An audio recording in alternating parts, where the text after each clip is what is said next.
everyone, and welcome back to a new episode Behind the Wealth. Before we start, we always make the disclaimer that everything we say today, it is general advice, and if you need more advice and to the specific topic of today, please contact your accountant or your financial planner. You can call us on 0296007760, or you can email us at pw@silveryoung.com.au. Today's topic, it is really again about superannuation because it is the time of the year. Approaching the end of the financial year, as per the previous episode we had about super contributions, there is another strategy for people who have superannuation. You can have SMSF, a self-managed super fund, or a straightforward superannuation with Australian Super, Host Plus, Aware Super, whatever the industry supers, and still do the strategy. In Australia, we don't have a death tax. So if someone passes away, we don't have to pay tax on the most of the cases for the wealth we inherited from our parents or from the inheritance we got. With one small exception is your superannuation. The funds that are in superannuation, they characterize as taxed and non-taxed.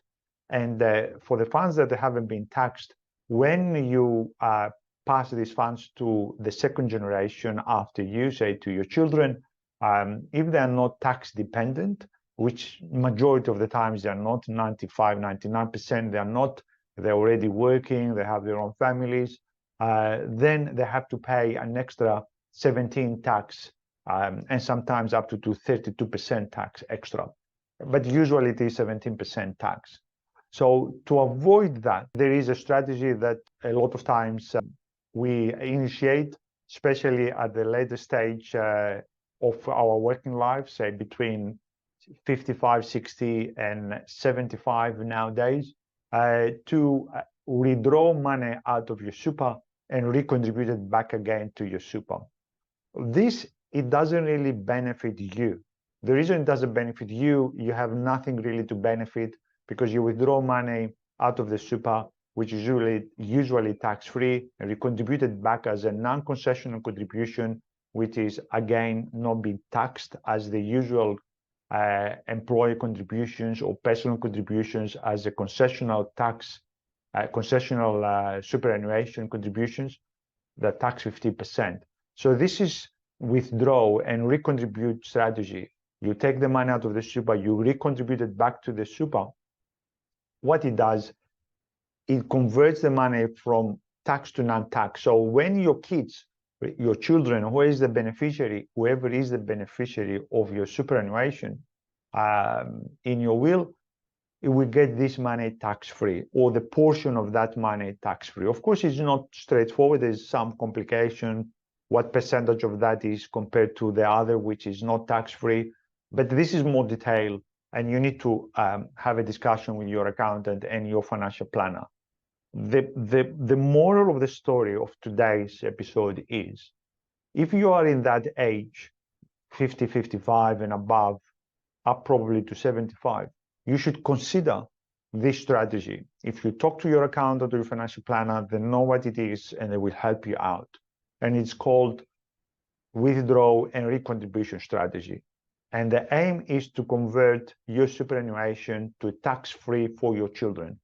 Sometimes it's not possible because we have hard assets like properties, industrial properties, offices in our super, and it's not very easy to sell and then recontribute again the funds. But if you have funds sitting as cash components, maybe it's worth to do that reshuffling of the money in and out and convert these balances to tax-free for the generation after that.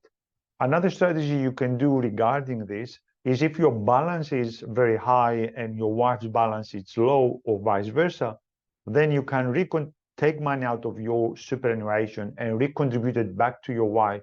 And what we achieve, your balance is dropping. So if you are close to $3 million, now it is another threshold we have to deal with. If you're close to $3 million, you can drop the balance and then increase your wife's balance.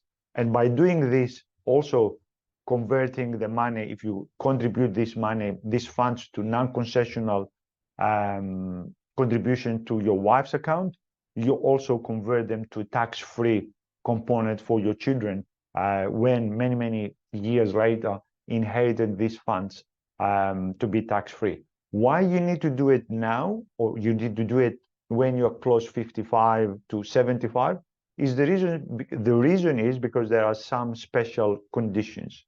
Number one, you cannot contribute non-concessional contributions now if you are above 75, and it's a lot easier to do this before the funds are become too high, because you only can do $110,000 per year or $330,000 per 3 years as one go.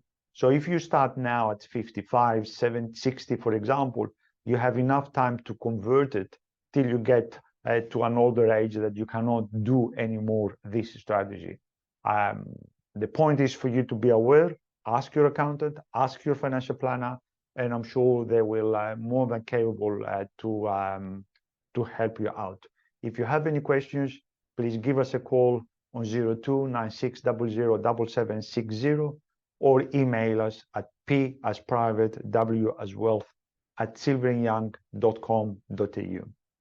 Till next time, have a good day.